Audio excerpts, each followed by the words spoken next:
Bapak Saudara semuanya, senang sekali hari ini punya kesempatan untuk bersama-sama dengan Anda belajar akan firman Tuhan melalui program Bible Everyday. Yeskiel pasal yang ke-28 dan ini masih mengenai Tirus. 3 pasal tentang Tirus. Tirus yang bersukacita saat melihat Yehuda jatuh, Tirus yang serakah, Tirus yang tamak, Tirus yang tidak ada puasnya, itu kita pelajari kemarin.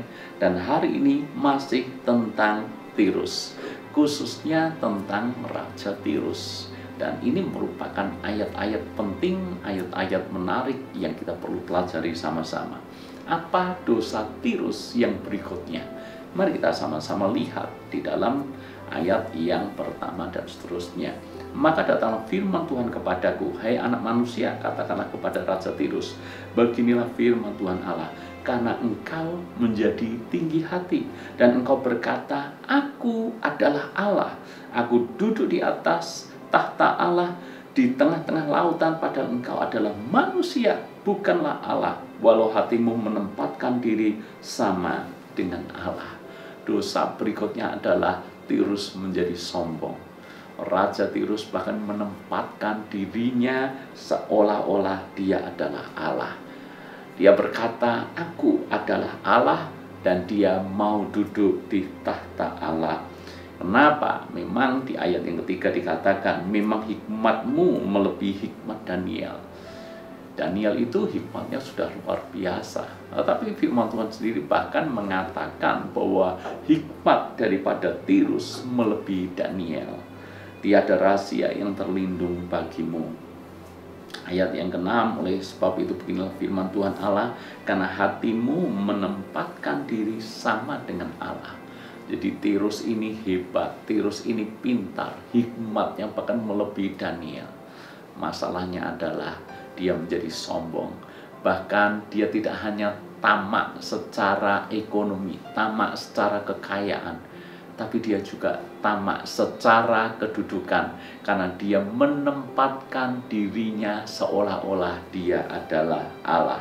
Lalu kemudian ayat yang ke-13, engkau di Taman Eden, yaitu Taman Allah, penuh segala batu permata yang berharga, yaspis, merah, dan seterusnya.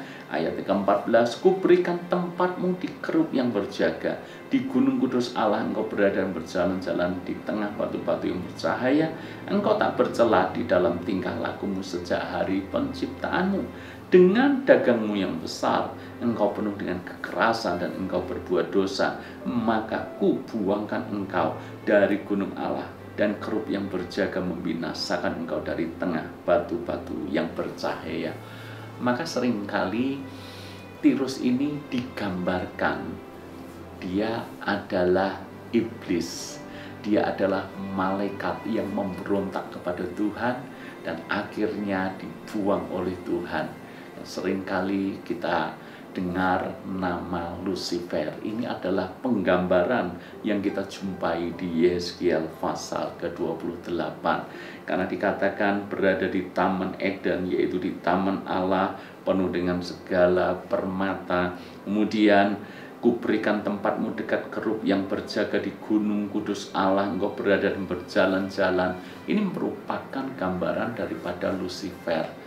Awalnya adalah malaikat yang dekat dengan Tuhan, tapi dia sombong karena dia merasa cantik, dia merasa hebat, hikmatnya luar biasa, pengaruhnya luar biasa. Lalu kemudian dia memberontak kepada Tuhan dan dia menyeret sepertiga daripada malaikat yang ada di surga, sehingga akhirnya seperti yang tertulis di dalam ayat yang ke-16, maka Lucifer bersama dengan sepertiga malaikat di surga dibuang, hingga akhirnya kita kenal mereka adalah iblis atau setan. Saudara-saudara, hati-hati kalau kita menjadi sombong, menganggap diri kita hebat, menganggap diri kita pintar, dan menyetarakan kita seolah-olah kita ini Allah.